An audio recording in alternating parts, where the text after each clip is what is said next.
हे हाय. I think खूप महिन्यांनी और आय थिंक वर्षभरानंतर थँक्यू. तुमचे लाईक्स आलेत. More than 500 I complete. आणि नवीन व्हिडिओ घेऊन आलो आहे जो सगळ्यांना माहितीचा आहे. असा मी आज माझ्या मुलीच्या आणि माझ्या बायकोच्या इच्छेखातर आज मी बार्बेक्यू बनवतो आहे घरच्या घरी, सोप्या पद्धतीतलं. आणि ते बनवण्याकरता जे जे इन्ग्रेडियंट्स लागणार आहेत त्याची मी आता तयारी करतो आहे. सो आजची माझी डिश आहे बार्बेक्यू ॲट होम. हॅलो. मगाशी सांगितल्याप्रमाणे घरच्या घरी बार्बेक्यू हा आजचा विषय होता. तर आजच्या या विषयाकरता किंवा आजच्या या पदार्थाकरता लागणारे इन्ग्रेडियंट्स आपण बघून घेऊ. पनीर लागणार आहे, कांदा लागणार आहे, टॉमॅटो लागणार आहे, भोपळी मिरची लागणार आहे, पुदिना आणि मिरचीची तयार केलेली पेस्ट लागणार आहे. आणि आपल्याला सगळ्यांचा आवडता हा कुठलाही तुम्ही किचन किंग किंवा सब्जी मसाला किंवा पनीर मसाला कुठलाही घेऊ शकतात आपल्या आवडीप्रमाणे, तिखट आणि जशी चव असेल त्याप्रमाणे. तर आता मी सगळं कटिंग करून एका कढईमध्ये तयार करून घेतो आहे. आणि ते कटिंग झालं की मसाला कसा टाकायचा ते सुद्धा मी त्याच्यामध्ये एक्सप्लेन करेन. मगाशी सांगितल्याप्रमाणे इन्ग्रेडियंट्स मी इथे कट करून ठेवलेले आहे. याच्यामध्ये पनीर आहे, टॉमॅटो आहे, भोपळी मिरची आहे, कांदा आहे. आणि हवं असेल तर तुम्ही याच्यामध्ये फ्लॉवर घालू शकता. हे चॉईसवरती आहे. आपल्याला ज्या आवडणाऱ्या भाज्या असतात त्या आपण याच्यामध्ये टाकू शकतो. आणि या भाज्यांवरती आपण आता पूर्णपणे मसाला घालणार आहोत. तर त्याच्यामध्ये मगाशी सांगितल्याप्रमाणे ही पुदिना आणि मिरचीची तयार केलेली जी पेस्ट आहे ती मी घालतो. मॅरिनेशनला कमीत कमी याला अर्धा तास ठेवावे, कारण चव येण्याकरता आणि टेस्ट ही त्याच्यावरती रुळली पाहिजे, जेणेकरून बार्बेक्यू करताना कुठल्याही प्रकारच्या त्याच्यामध्ये आपल्याला चवीचा डिफरन्स दिसला नाही पाहिजे. नाही तर फरक जर जाणवला तर फार त्रास होऊ शकतो अशा सिच्युएशनमध्ये. घट्ट करण्याकरता आणि त्याच्यामध्ये थोडं बाइंडिंग आणण्याकरता याच्यामध्ये दही घालायचं आहे. आता बऱ्याच जणांचे प्रश्न असतात की आमचं दही फार पातळ होतं किंवा आमचं दही फार सुटून जातं, त्याने पाणी सुटतं, मॅरिनेशनला आम्हाला ती पकड मिळत नाही. तर त्याची एक सोपी टेक्निक सांगतो. जे पण दही तुम्ही प्रमाणाने घ्याल, किती लागतं त्या दह्याकरता तुम्हाला त्याला पहिले रुमालामध्ये गुंडाळून ठेवा एक 5 ते 7 मिनटाकरता. पाणी सगळं त्यातलं बाहेर काढायचं आहे, कारण दह्यामध्ये पाणी सगळ्यात जास्त असतं. मग ते पाणी काढल्यानंतर दही तुमचं जे घट्ट तयार होतं त्या घट्ट दह्याला जेव्हा तुम्ही मॅरिनेशनमध्ये लावता त्यावेळेला तुमचा हे पूर्णपणे तयार झालेला जो मसाला असतो तो अगदी हॉटेलसारखा तयार होतो. आणि तो तयार झालेला मसाला नंतर तुम्ही त्या बांबू स्टिक्समध्ये लावलात की आयदर तुम्ही गॅसवरती घ्या किंवा तुम्ही त्याला प्रॉपर शेगडीवरती घ्या, तुमच्या चॉईसनुसार. चवीप्रमाणे ह्याच्यामध्ये मीठ घालतो आहे. ही टोटली आपली स्वतःची चॉईस आहे की मीठ किती घालायचं आहे ते. साधारणतः 1 ते 2 टेबलस्पून न घेता टीस्पून घेतले तर तेवढं मीठ पुष्कळ होऊन जातं. टीस्पूनवाला मीठ घ्यायचं आहे. आता ह्याच्यामध्ये मी दही घालतो आहे. दही साधारणतः 2 ते 3 चमचे पुष्कळ होतं, कारण त्याला बाइंडिंग आणि पकड मिळण्याकरता फक्त ते आपल्याला दही घालायचं आहे त्याच्यामध्ये. तर ते मी ह्याच्यात दही घालतो आहे. हे घट्ट दही आहे आणि या घट्ट दह्यामध्ये आपल्याला आता पूर्णपणे याची मॅरिनेशन फिरवायचं आहे.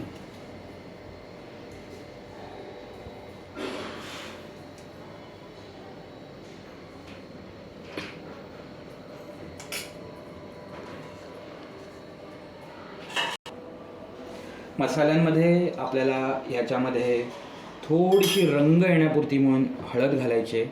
जास्त हळद जर का घातली तर त्याला कडसरपणा येऊ शकतो, त्यामुळे हळद घालताना थोडा हात आखरता ठेवा, थोडा सांभाळून हात घाला. तिखट आपल्या चवीनुसार किती तिखट लागतं ते.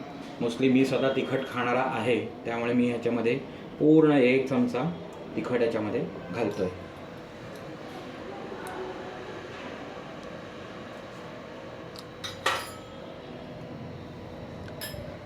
आता हे तयार झालेलं जे मिश्रण आहे हे आपल्याला व्यवस्थित हलक्या हाताने कालवून घ्यायचं आहे. कुठल्याही प्रकारचं ह्याच्यावरती जोर जबरदस्ती करायची नाही, कारण काय आहे मिश्रणामध्ये जर का थोडासा जरी जोर लागला तर ह्याचा चुरा होण्याची शक्यता असते, ते आपल्याला करायचं नाही. आता आपण मिश्रणाकडे जाऊ. हलक्या हाताने फक्त ह्याला दोन्ही हाताने वर खाली करायचं आहे, ज्याला आपण टॉस करणं म्हणू शकतो. बऱ्याच जणांना याच्यामध्ये सोया चंक टाकायची पण आवड असते, तर तुम्हाला जर का आवड असेल सोया चंक टाकण्याची, तुम्ही सोया चंक टाकू शकता. त्याच्यानंतर याच्यामध्ये गाजर हवं असेल तर गाजर घालू शकता, बीन्स असतील तर बीन्स लावू शकता. चॉईस प्रत्येकाची असते, त्या चॉईसप्रमाणे त्याच्यामध्ये घालता येतं.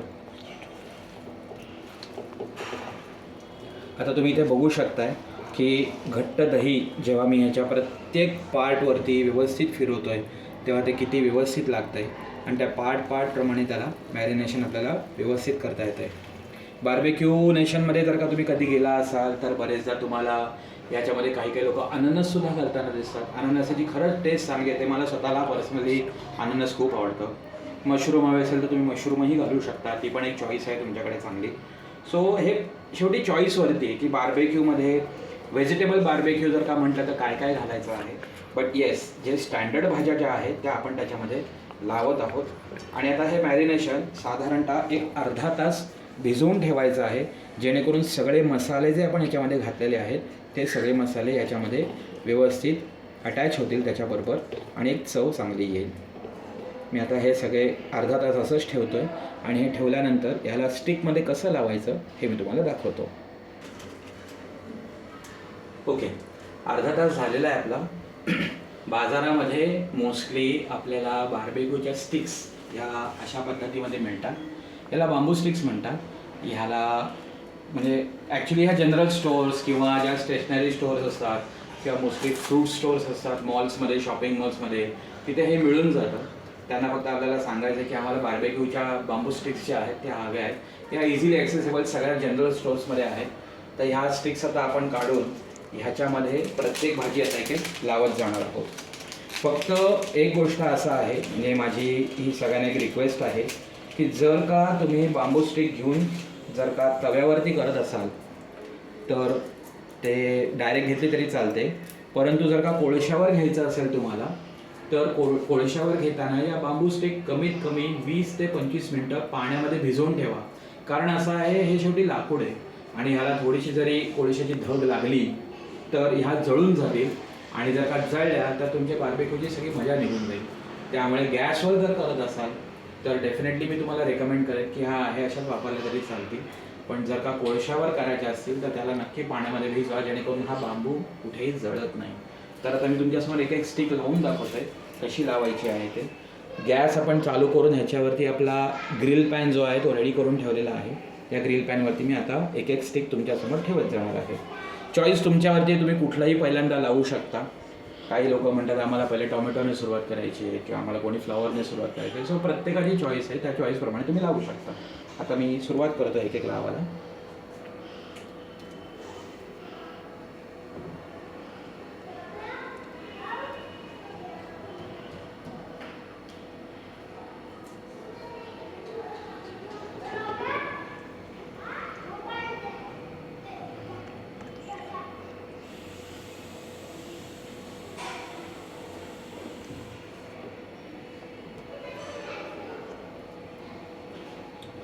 एक एक आपण आता इथे लावत जाऊयात. पनीर आहे, मी काही सोयाबीनचे चंक पण घेतले होते, मी मगाशी सांगायला विसरलो.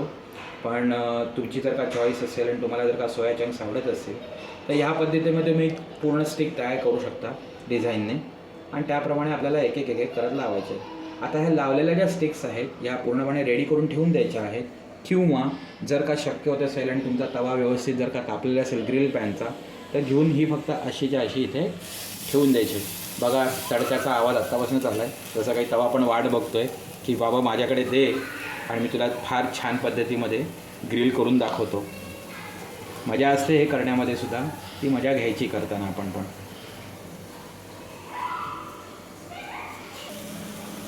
तुम्ही बघू शकता इथे मी आत्ता ह्या 4 स्टिक्स लावलेल्या आहेत.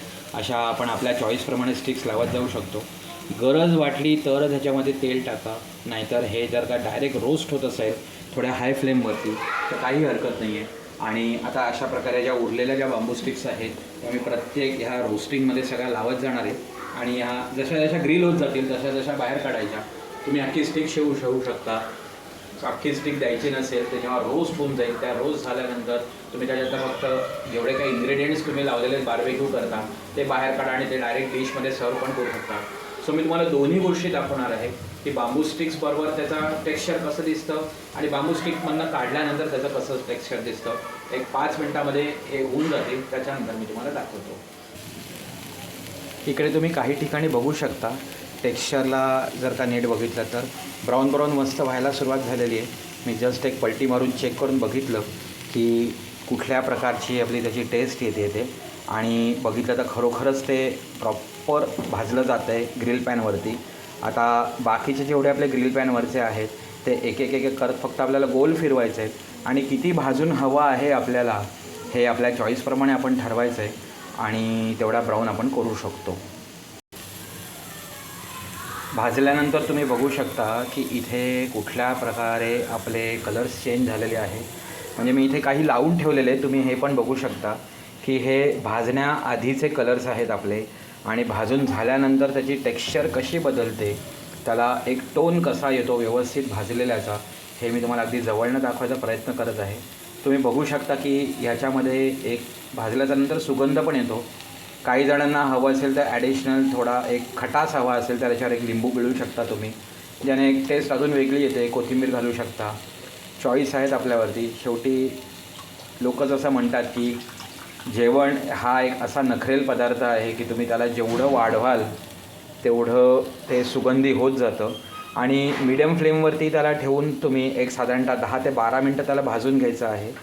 भाजल्यानंतर त्याचे कलर, त्याचे टेक्स्चर्स सगळे चेंज होत जातात. तुम्ही इकडनं अगदी क्लोजली बघू शकता की ह्याचे कसं टेक्स्चर्स चेंज होत आहेत हळूहळू करत. थोडं हे शांतपणे करायचं किंवा पेशन्सचं काम आहे आपण म्हणू शकतो त्याला, बट करताना मजा येते. इथे बघू शकतो आपण स्टिक्स आपल्या आता हळूहळू एक एक कलर चेंज करायला लागत आहेत. दही पूर्णपणे याला भाजून घेतलं जातं दह्यावरती आणि मसाल्यांवरती. आणि आता ह्या एक एक स्टिक आपल्या ज्या तयार झालेल्या आहेत ह्याला चारी बाजूने एकदा आपल्याला फक्त बघून घ्यायचं आहे की ही पूर्ण तयार झालेली आहे की नाही. हे बघा तुम्ही इथे बघू शकता त्याचा टेक्स्चर चेंज होत आहे हळूहळू. आणि एकदा का टेक्स्चर चेंज झाला की त्याच्यानंतर मग तुम्हाला ते चेंजेस झालेत की नाही हे कन्फर्म करायचं आहे. हो, हे झालेलं दिसतं आहे बहुतेक करून. हो, मसाला व्यवस्थित लागलेला आहे आणि त्याला जो एक ब्राउनिश कलर, जो एक थोडासा जळल्यासारखा जो कलर यायला पाहिजे तो इथे येऊ लागलेला आहे. आता आपण या बाहेर काढून घेत आहोत.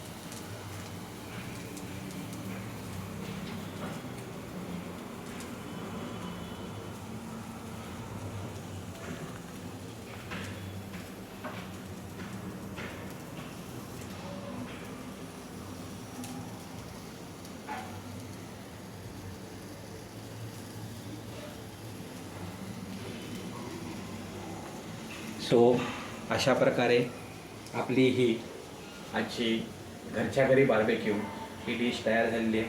बाकीच्या आता मी लावतो आहे. अशाच प्रकारे लावायच्या आहेत सगळ्या काठी आणि त्याला फ्राईंग पॅनवरती म्हणा किंवा ग्रिल पॅनवरती तुम्ही त्याला प्रॉपरली रोस्ट करा. हवं असेल तर तुम्ही त्याला डायरेक्ट गॅसवरती पण करू शकता, पण मगाशी सांगितल्याप्रमाणे सगळ्या बांबू स्टिक्स एकदा पाण्यामध्ये भिजवून घ्या आणि मग नुसत्या तुम्ही त्या गॅसवर जरी धरल्या तरी पण तो एक नॅचरल भाजलेला त्याचा स्मेल आणि टेस्ट येते. आणि सांगायला आनंद होईल की खूप दिवसानंतर का होईना पण मी ही एक तुमच्यासमोर व्हिडिओ आणतो आहे. बघा, लाईक करा, शेअर करा आणि सबस्क्राईब करा. थँक्यू.